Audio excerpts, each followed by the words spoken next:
As memórias, amados e amados, trazem o significado da nossa história com o povo de Deus. Ouvia cantar quando criança, lá na cidade de Almenara, lembramos dela também hoje de manhã, um antigo hino, que alguns que já têm tempo aqui de caminhada se lembram, que dizia no seu refrão: conta-me a velha história de Cristo e sua glória, de Cristo e seu amor. A história deste domingo de Ramos, cerca de 2000 anos atrás, em uma Jerusalém lotada de gente, que vinha para a grande festa da Páscoa, a festa dos judeus e as celebrações. No capítulo 12 de João, cujo texto nós lemos, Jesus, 6 dias antes da Páscoa, vai até Betânia, a cidade muito próxima de Jerusalém, o lugar onde ele gostava de estar com aquela família, Maria, Marta e Lázaro. E nessa ocasião, ele está com Lázaro, que já havia ressuscitado, e que levantava uma grande curiosidade ali nas proximidades de Jerusalém, tanto que João nos informa que os fariseus tinham um plano para matar Lázaro, porque só de olhar Lázaro vivo e assentar com ele, o povo cria em Jesus. Foi ali, segundo João, que houve uma outra ocasião em que Maria entrou e ungiu Jesus com a jarra de perfume puro e fez aquela homenagem que Jesus declarou aceitar com muita alegria, por ela estar reconhecendo que ungia o seu corpo para o sepultamento. Eu gosto desta versão que lemos aqui, quando nos é informado que os discípulos, na ocasião, não perceberam as muitas passagens bíblicas que estavam se cumprindo desde aquele momento ali. Muitas já haviam se cumprido antes e se cumpriam em Jerusalém, mas depois da glorificação de Cristo, eles lembraram. E é preciso, amados e amadas ouvintes da palavra de Deus, que também nos ouvem pela transmissão na internet, entender que o povo cristão, o povo de Deus, o povo do livro, o povo da Bíblia, somos um povo de fé, de memórias, de história, de promessas e peregrinos no mundo. Bendito sejas, Adonai, nosso Deus, Rei do universo, que dás a Torá da verdade e as boas novas de salvação ao seu povo Israel e a todos os povos, mediante seu Filho Yeshua, o Messias, nosso Senhor.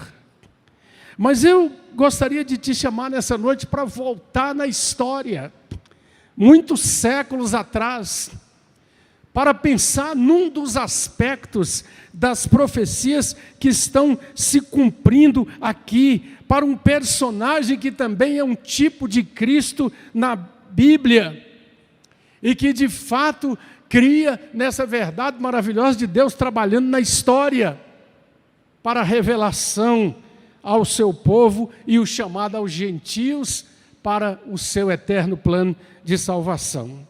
Hebreus 11, 22, nos fala quem foi esse personagem.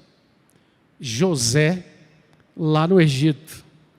Pela fé, José, próximo de seu fim, fez menção do êxodo dos filhos de Israel, bem como deu ordens quanto aos seus próprios ossos. Mas que história é essa? Você já a leu? Já meditou nela? Alguém que está prestes a partir desta vida, a morrer, e dá ordens a respeito dos seus próprios ossos. Quando foi que essa história aconteceu? Que instrução foi essa de José? nós temos que voltar ao capítulo 50 do livro de Gênesis. É a palavra de Deus, e toda ela, Antigo e Novo Testamento, que é a palavra que conduz os crentes em Jesus Cristo. Então, lá no capítulo 50, verso 24 e 26, disse José a seus irmãos: eu morro, porém Deus certamente vos visitará e vos fará subir dessa terra para a terra que jurou dar a quem? A Abraão, a Isaque e a Jacó. E José fez jurar os filhos de Israel, dizendo: certamente Deus vos visitará e fareis transportar os meus ossos daqui. Que coisa interessante está acontecendo aqui. José está vivendo o final da sua história, que muitos aqui conhecem muito bem, que começa lá, ele muito jovem, com 17 anos de idade, sendo vendido pelos seus irmãos, passando por toda aquela caminhada, aquele desafio de ser escravo no Egito, e depois de ser levado a ser o segundo homem.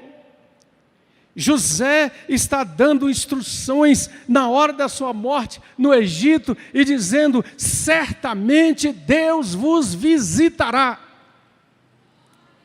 Pessoas que são da fé e do entendimento, que discernem no poder da graça do Senhor a verdade de Deus, tem essa convicção. E eu queria que você relembrasse comigo aqui nessa noite. É claro, o tempo não dá para sermos muito abrangentes, mas algumas coisas da história de José. Falamos sobre seu cativeiro, sobre sua venda como escravo, mas vamos lembrar que José agora tem poder e glória e riqueza no Egito. José recebeu um nome egípcio. Faraó, ao ver quem era esse rapaz, que ele verdadeiramente tinha uma aliança com o Deus vivo e verdadeiro, na capacidade que ele teve de interpretar aquele sonho e dar todos aqueles conselhos, e então chama José de Zafenate Paneia, que aliás significa salvador do mundo, num contexto egípcio, porque ele via nele alguém que iria libertar aquele império de morrer de fome, naqueles anos de fome. José recebe uma esposa egípcia. Faraó determina que ele se case com Asenate, filha de um sacerdote de On, chamado Potífera. Você pode ler toda essa história lá no Gênesis. E José tem 2 filhos, Manassés e Efraim. Ele chama o primeiro de Manassés, e a ideia hebraica do nome é aquele que me fez esquecer. Deus me fez esquecer todo o meu sofrimento, de toda a casa de meus pais. Quem sabe José se lembra ao Manassés nascer, toda a dor, toda a tristeza, todo aquele distanciamento de um jovem longe da casa paterna. O outro filho ele chama de Efraim, que tem uma ideia, um nome de prosperidade dobrada. E ele diz: Deus me fez próspero na terra da minha aflição. Mas José está no Egito. É uma história linda, que precisamos sempre contar e recontar aos nossos filhos na escola bíblica dominical, para as crianças conhecerem a história de alguém que é capaz de permanecer fiel a Deus e é honrado por Deus com graça e com sabedoria. Mas José agora constrói toda uma vida no Egito, vive uma história de sucesso. Nós conhecemos o episódio da vinda dos seus irmãos no meio da fome que assolava a terra para comprar comida para sobreviver.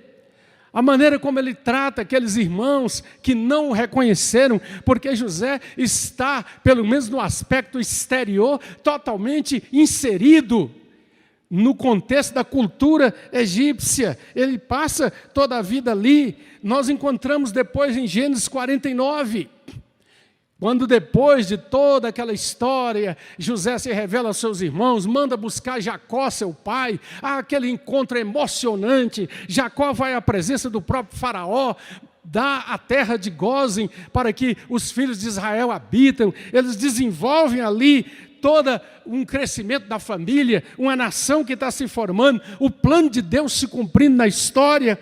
Mas olhemos para José. José tem um nome egípcio. José tem uma esposa egípcia. José tem filhos egípcios. Mora numa casa na cultura egípcia. A sua comida, com certeza, era a comida dos egípcios. As suas vestes, o seu corte de cabelo era egípcio.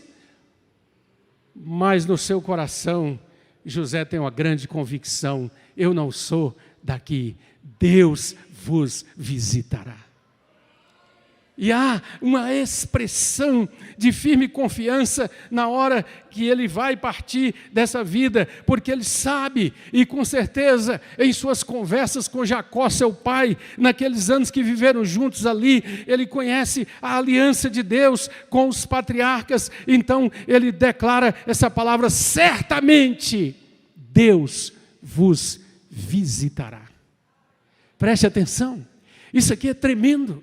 Tem coisas muito preciosas aqui da riqueza da palavra de Deus. Quando Moisés, muitos anos depois, vai sair do Egito, Êxodo capítulo 3, podemos dar uma rápida olhada no texto.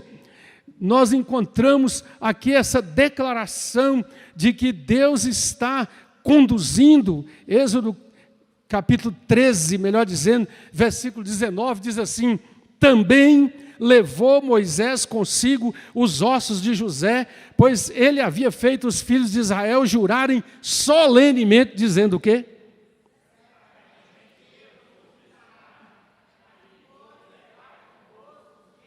Certamente Deus vos visitará, e vocês vão levar comigo os meus ossos.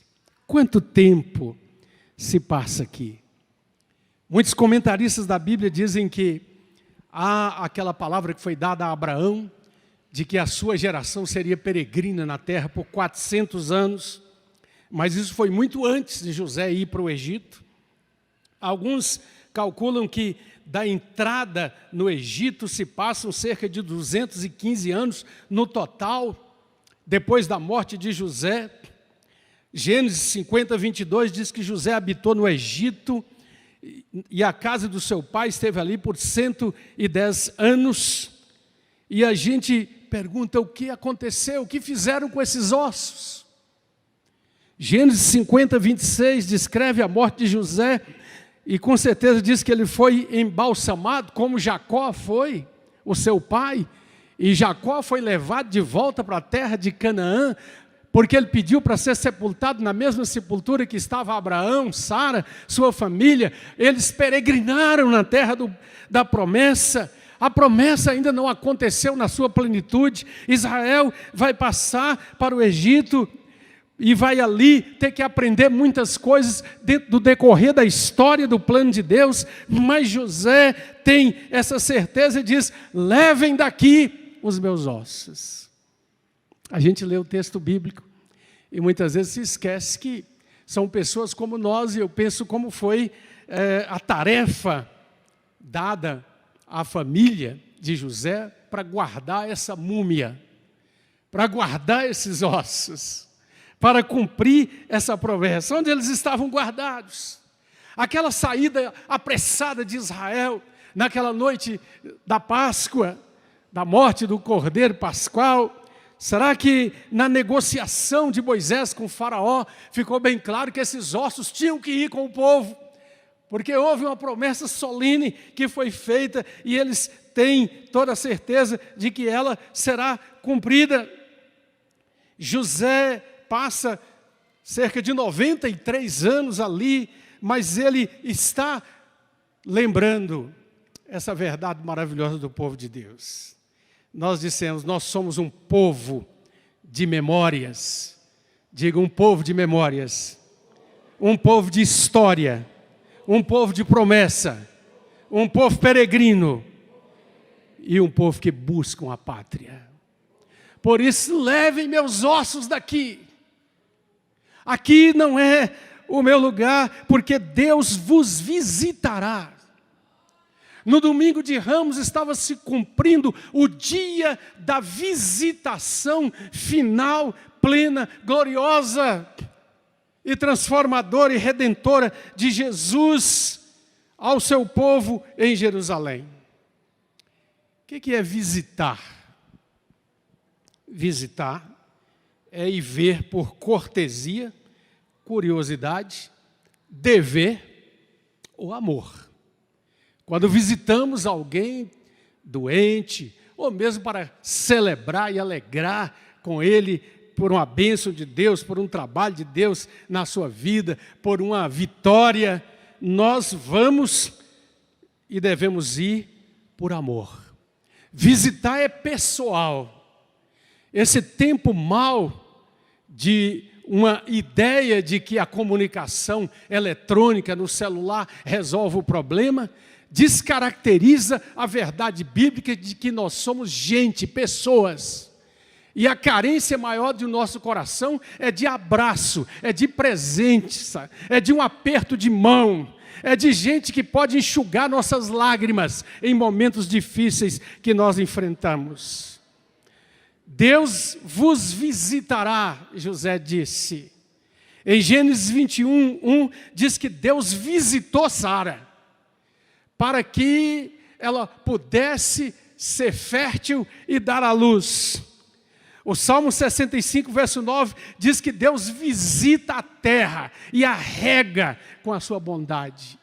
A visitação de Deus é uma presença gloriosa, daquele que sempre vem e cumpre suas promessas, porque como diz o Salmo 104, Senhor, que maravilhosas as tuas obras, e todas com sabedoria as fizeste. O Senhor vos visitará com certeza. E aqui, em João capítulo 12, e nos outros textos descritos pelos evangelistas, o dia da visitação especial chegou. José queria que seus ossos fossem para a terra de Canaã, mas também pela fé, como um tipo de Cristo, ele apontava para esse dia. E é nesse sentido, eu creio, que a palavra em João 12 diz que naquela ocasião, os discípulos não perceberam que ali não era só um episódio, só uma celebração de multidão com palmas dizendo bendito o nome do Senhor, mas havia o cumprimento de uma palavra gloriosa e eterna de Deus. Zacarias, Lucas capítulo 1, vamos à palavra, que ela é viva, poderosa e eficaz. É um homem que tem esse discernimento, essa percepção maravilhosa das coisas que estão acontecendo ali com a chegada do rei, aqui voltando para o Natal de Jesus. E Zacarias, Lucas capítulo 1, verso 67, cheio do Espírito Santo, profetizou, dizendo, bendito seja o Senhor, Deus de Israel, porque visitou e redimiu o seu povo. Olha que palavra gloriosa e maravilhosa. Zacarias, no seu cântico cheio, transbordando da presença do Espírito Santo de Deus, ele diz ainda no verso 72, para usar de misericórdia com os nossos pais e lembrar-se de sua santa aliança e do juramento que fez a Abraão, o nosso pai, de conceder-nos que livres dos nossos inimigos o adorássemos sem temor.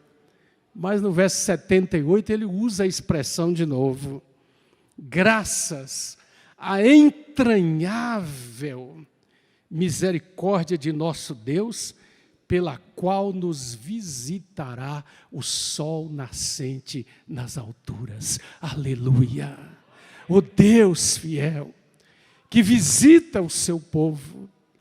Volte centenas, séculos antes, e veja um homem morrendo no Egito, mas dizendo, levem meus ossos daqui, porque certamente Deus visitará o seu povo. Bendito seja Adonai, nosso Deus, Rei do universo, que dás a Torá da verdade e as boas novas da salvação a seu povo Israel e a todos os povos, mediante seu Filho, Yeshua, o Messias, o nosso Senhor. O Rei está chegando, entrando montado no jumentinho. É o quadro mais desprezível para os grandes desse mundo. É o quadro que descreve não uma apoteose gloriosa de um rei marchando na Via Ápia romana, voltando das conquistas das legiões, mas é um quadro que aqueles que entendem sabem, apontam o cumprimento da vontade do propósito eterno de Deus para dizer: o tempo está se cumprindo, Deus está visitando seu povo e a obra gloriosa da salvação caminha para a sua completude. Gostaria de deixar algumas aplicações para nós nesse texto precioso. Primeira delas, porque diz que os discípulos na ocasião não perceberam o que estava acontecendo ali. Mas, depois que Jesus foi glorificado, eles entenderam muitas passagens das Escrituras.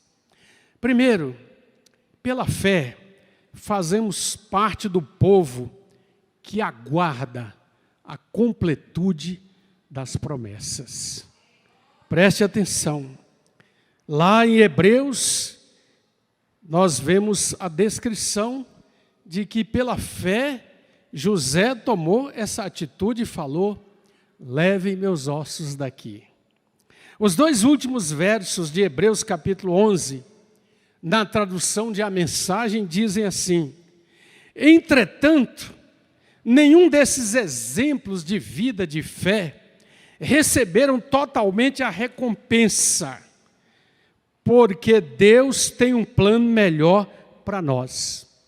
Que a nossa fé se junte a deles para formar um todo completo, como se a vida de fé que eles tiveram não fosse completa ainda sem a nossa.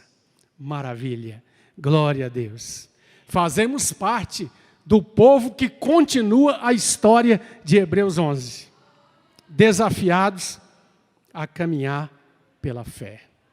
Segunda aplicação, este é o tempo de reconhecer a visitação e receber o Salvador.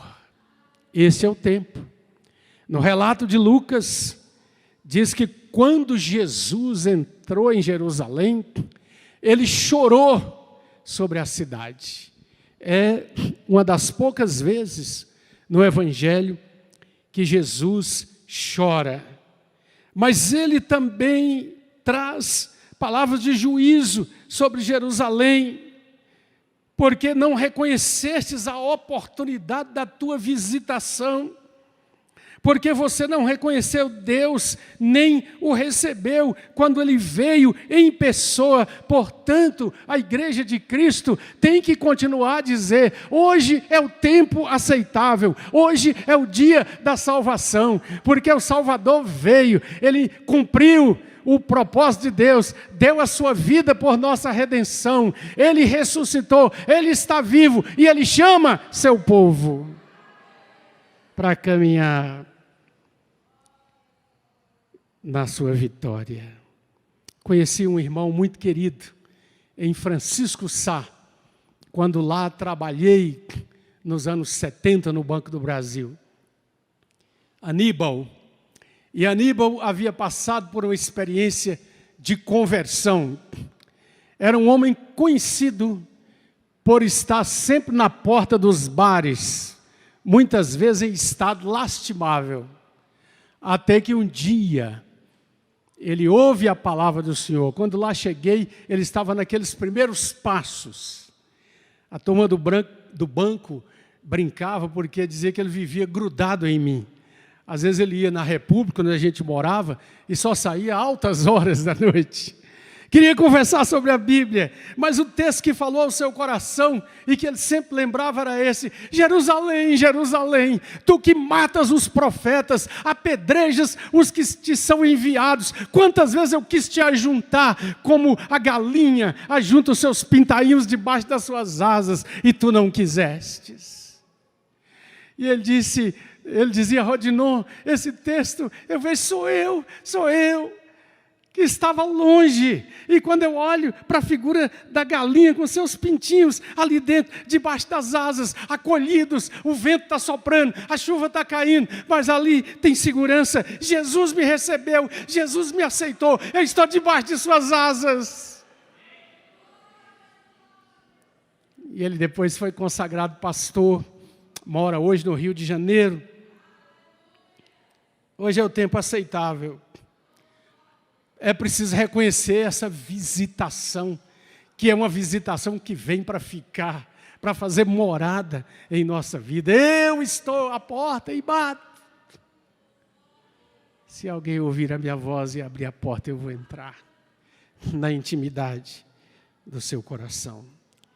Mas a terceira e última aplicação, amados, a ressurreição do nosso corpo é uma certeza e verdade gloriosa da palavra de Deus.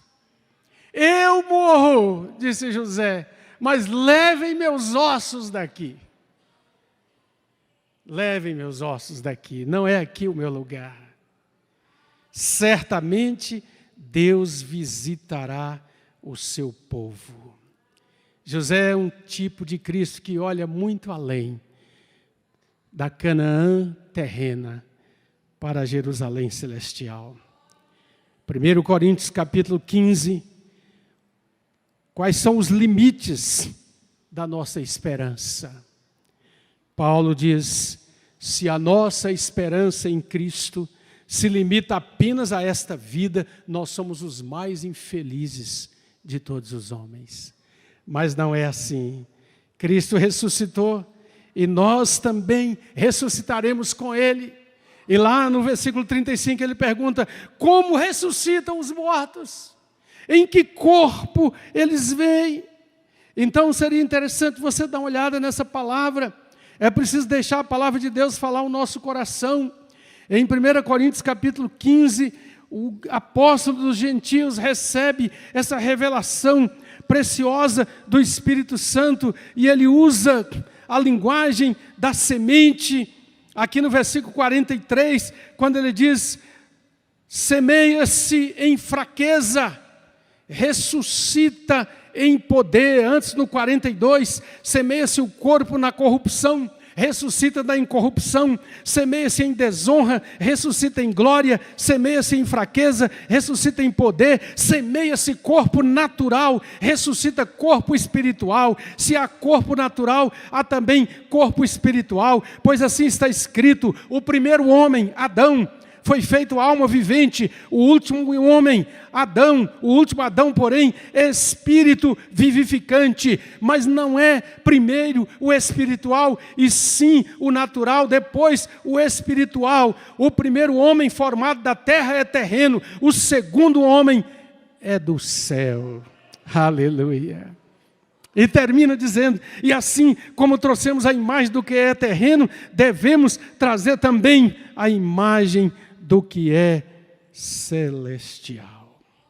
E em Tessalonicenses, ele diz: o dia chegará, a trombeta tocará, certamente Deus vos visitará, e os mortos em Cristo virão com Ele. E nós, os que ficarmos vivos, seremos com Ele arrebatados. Levem meus ossos daqui, Deus certamente vos visitará.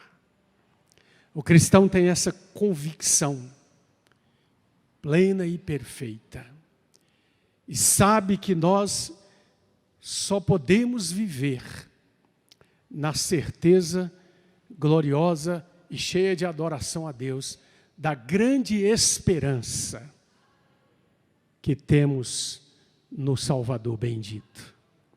Nenhuma realização, nenhuma construção humana, nenhuma busca insaciável e incansável de ajuntar coisas aqui, títulos aqui, nome aqui e poder aqui, poderá resultar em nada, porque passarão céus e terra, mas a minha palavra, diz o Senhor, não passará.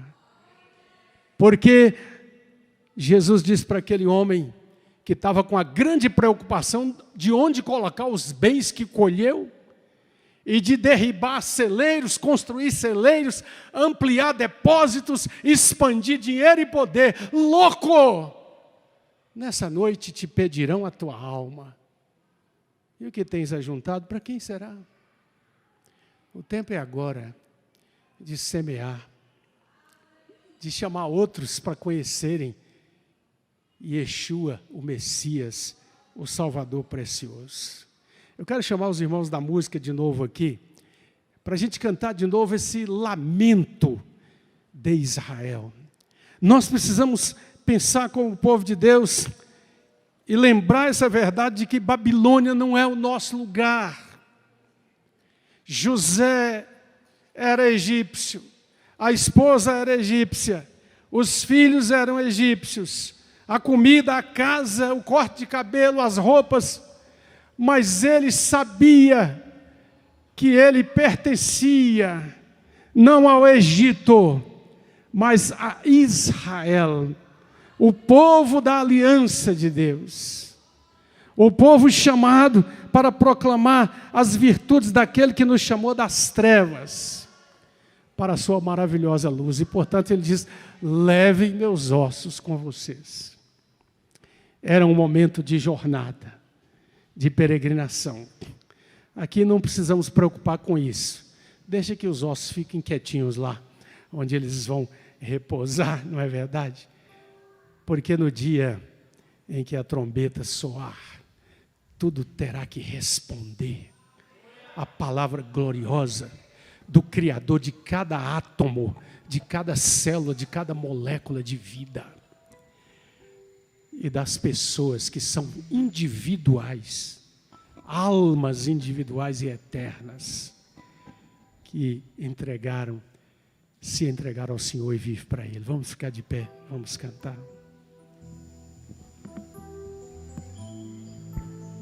Oh, glória a Jesus. Oh, Jesus maravilhoso.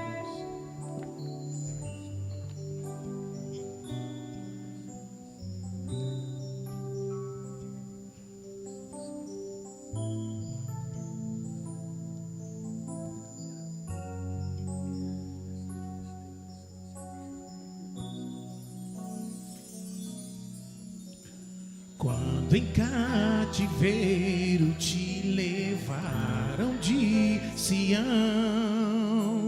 e os teus sacerdotes prantearam de aflição, foi como morrer de vergonha e dor.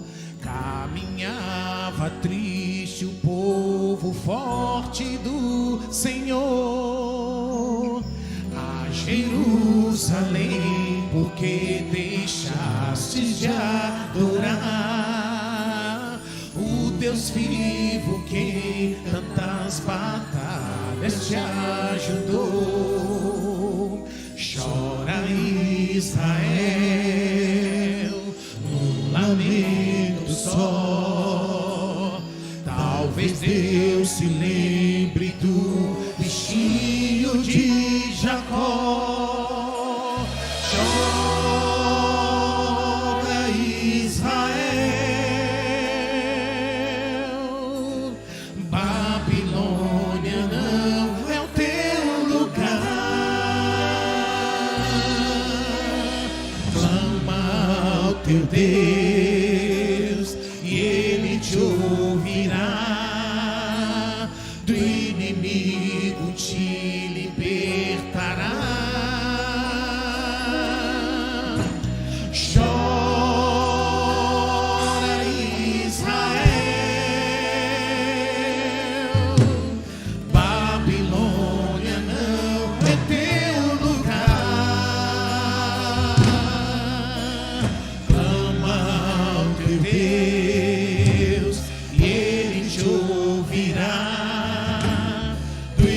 inimigo te libertará.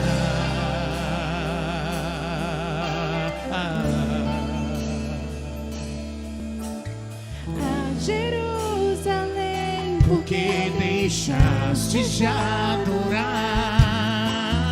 ao Deus vivo, quem tantas batalhas te ajudou. Chora Israel, um lamento só. Talvez Deus se lembre do bichinho de Jacó. Chora Israel, Babilônia não é teu lugar. Ama ao teu Deus, Ele te ouvirá. Do inimigo te libertará.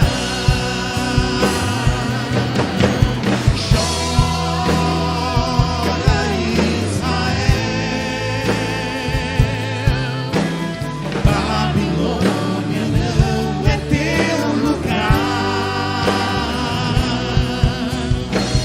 Ama ao teu Deus, Ele te ouvirá.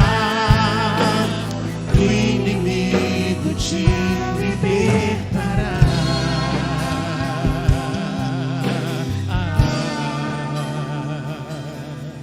Aleluia.